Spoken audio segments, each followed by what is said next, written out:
Hi, everyone. Welcome to Selling to Healthcare. I'm Lisa Miller. I've spent over 30 years in healthcare sales, from building lasting partnerships to driving real results for hospitals and health systems. I'm here to share what I've learned about leading with service and how that can change the game for you, no matter where you are in your career.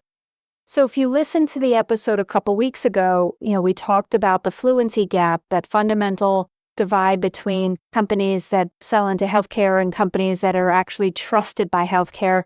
And I'd really encourage you to go back and listen to that one if you haven't, because this is part 2 and it builds on everything we covered.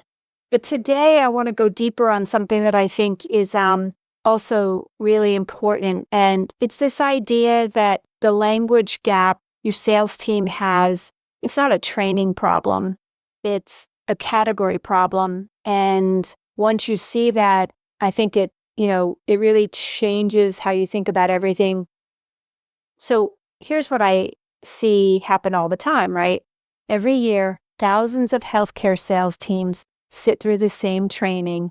They learn about active listening. They learn about challenger selling and spin methodology, how to navigate a complex buying committee, building rapport, asking open-ended questions, the importance of a strong follow-up cadence.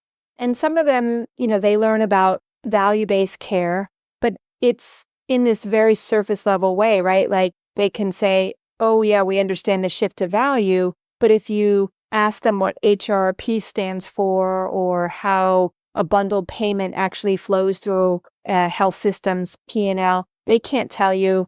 And then they go back out into the field and they lose deals to the competitor who can actually have those conversations.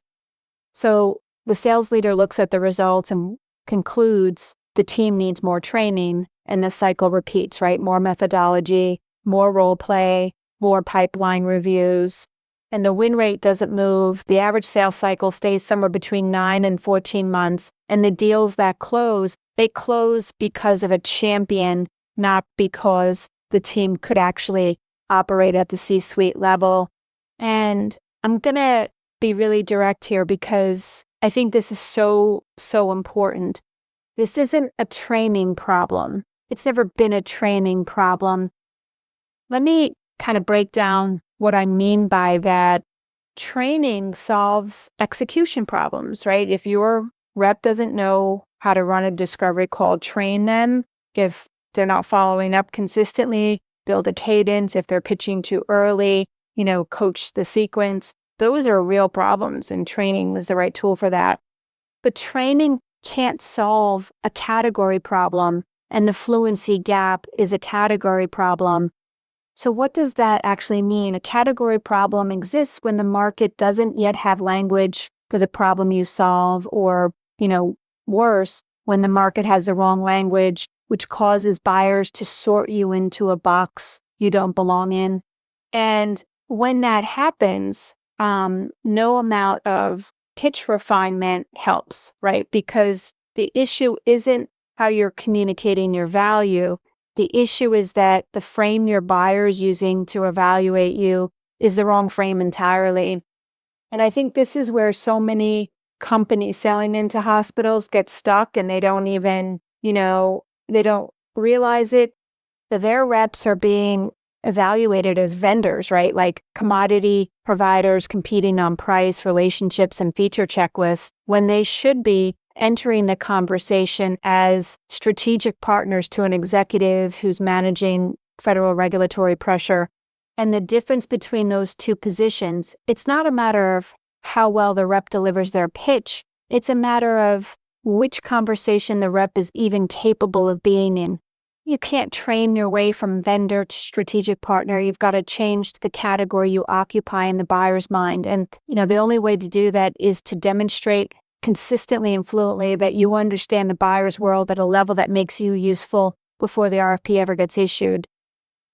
So there's this principle in category design, right? And I think it also applies directly to healthcare sales.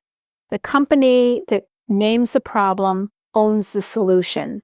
Every major shift in how hospitals buy things was preceded by someone naming a problem that the market didn't have clear language for yet. So when CMS introduced the Hospital Readmissions Reduction Program, it didn't just create a financial penalty, right? It created a named problem, readmission risk that every hospital suddenly needed a solution for. And the companies that moved first to own the language around that problem, to become the authoritative voice on what caused readmissions and what fixed them, they captured the category. The ones that showed up later with, readmission reduction solutions, they competed on price. And the same dynamic plays out at the company level. The sales organization that teaches its team to speak in the language of hospital executives, that builds content and frameworks and conversations around the specific financial and regulatory pressures those executives face. They're not just closing more deals. They're designing the category around their own expertise. They're making themselves the reference point for a problem the market already has, but maybe hasn't, named clearly yet. And that's a fundamentally different position than being a good vendor. Good vendors get evaluated, but category leaders get called. So I want to get really specific about what fluency actually is, because I think this word gets used loosely and it shouldn't. Fluency isn't familiarity. A rep who's been selling into hospitals for 10 years and has sat through 100 leadership meetings isn't automatically fluent. Familiarity means you've been in the room. Fluency means you understand what the room is actually about. Fluency isn't vocabulary, right? Knowing that HRP stands for Hospital Readmissions Reduction Program, that's not fluency. Being able to sit across from the CFO and explain precisely which of her DRGs are driving her penalty exposure, and then connect that exposure to conversations about your solution's documented outcomes. That is fluency. And, fluency isn't enthusiasm for healthcare. And I want to be clear about that, because some of the least fluent sellers I've ever worked with, they care so deeply about the mission, like really, really deeply. But caring isn't the same as understanding, right? The executive on the other side of the table doesn't need you to believe in what they do. They need you to understand the financial and regulatory environment they're operating in. So what is fluency then? It's operational comprehension. It's the ability to walk into any hospital in the country and, within the first 10 minutes of talking to someone, identify which CMS programs are creating pressure for that organization, which executives own those pressure points, and what a credible solution narrative sounds like in their language. It's the ability to read the room, not just emotionally, but structurally, to understand why this CFO is asking that particular question, what's driving the concern beneath it, and what answer would move the conversation from evaluation to engagement. And that's a learnable capability, but it isn't learned in a sales training. It's built through sustained, structured immersion in, how hospitals actually operate on the inside. So let me tell you a story that I've seen play out more times than I can count, and it never stops being striking to me. A large, well-resourced company, strong product, credible team, solid market position in adjacent sectors, decides to go after hospital accounts. So they hire a VP of sales with healthcare experience. They build a dedicated sales team. They put together a pitch deck that's got, a slide about value-based care and a reference to CMS reimbursement trends. And they invest in a CRM and an SDR team and a content marketing function. Like, by every standard measure, this company is well prepared. And they keep losing to a smaller company, company with a fraction of their resources and a product that honestly on paper shouldn't even be in the conversations. And the difference is almost always the same thing, right? The smaller competitor's team can walk into a hospital leadership conversations and talk about team bundled payments, HRRP penalty tiers, and operating margin compression in the same sentence with the same fluency that the hospital's own finance team uses. The larger company's team has a slide about value-based care. The smaller company's team has conversations about the specific problem on the CFO's desk this quarter. And the larger company diagnoses this as a sales effectiveness problem and schedules more training, and the smaller company just keeps winning. And this is the thing, it compounds, right? Every deal that the fluent competitor wins builds more credibility, more references, a stronger and stronger position in the market. And meanwhile, the bigger company is just stuck trying to figure out why none of their advantages are actually working.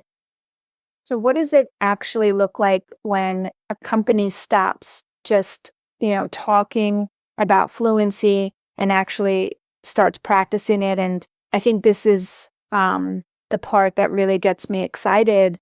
The conversations change, and not incrementally, like fundamentally. Executives who previously scheduled 30-minute vendor evaluations start scheduling 90-minute strategic conversations. Deals that used to stall in committee start moving because the executive sponsor has enough confidence in the seller's grasp of the problem to actually push them through.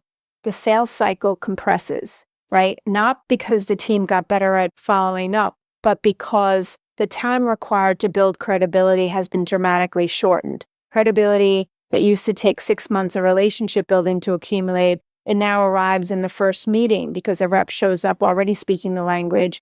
And, the referral pattern changes too. Hospital executives talk to each other constantly at conferences, in peer groups, in the informal networks that exist in every health system market. And when a rep shows up in a conversation having already demonstrated genuine fluency, the executives in that room don't just evaluate them for their own accounts. They mention them to their peers. The rep becomes known in the market as someone we're talking to, not because they're likable, though that helps, but because they're useful at a level that's rare. And the competitive dynamic shifts. Once your team is known as the team that actually understands how hospitals work, you stop competing on features. You stop competing on price. You stop competing on relationships, which are, fragile and person dependent. You compete on something much more durable. And that's the demonstrated expertise that makes your company the obvious choice for any executive who wants a partner rather than a vendor. And that's the shift. It doesn't come from a new sales methodology, right? It comes from deciding, as a leader, that fluency is something you're going to build into the whole team, not just something you cross your fingers and hope your top rep picks up along the way. Here's the part that I think most sales leaders don't want to hear. And, I'm going to say it like it is because I think it's really important. The fluency gap in your organization isn't your team's fault. It's yours. Your team is selling the way they were hired to sell, trained to sell, and incentivized to sell. And if the system they're operating in rewards activity metrics and product pitches and short cycle wins over the slower, harder work of building genuine market expertise, well, that's exactly what they're going to optimize for, right? That's rational behavior. So closing the fluency gap requires a decision at the leadership level, a decision to invest in building a team that understands healthcare at a depth that, most of your competitors have decided isn't worth the effort. It requires changing what you measure, what you train, what you hire for, and what you reward. It requires deciding that fluency isn't a feature of your best rep. It's the operating standard for your entire team. And, that decision is available to you right now.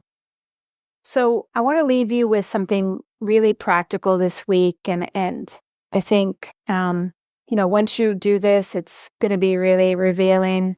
Join the next 3 calls your team has with hospital executives and, don't coach anything. Don't jump in, just listen. Listen for the moment when a CMS program a quality metric or a regulatory term comes up from either side, note whether your rep can engage with it fluently or whether the conversation pivots back to the product.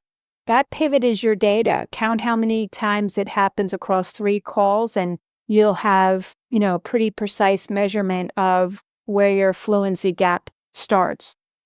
And, if this is resonating with you, if you're sitting there thinking, yeah, we've got this gap, this is exactly the kind of work I do through Fluent in Healthcare. There's a link in the show notes where you can learn more about bringing this to your company. And if you missed the episode from a couple weeks ago, part 1 of the series, it's linked in the show notes as well. And I really encourage you to check it out. That's it for this episode of Selling to Healthcare. I'm Lisa Miller, and this is part 2 of the Fluency series. There's a lot more coming, so until next time.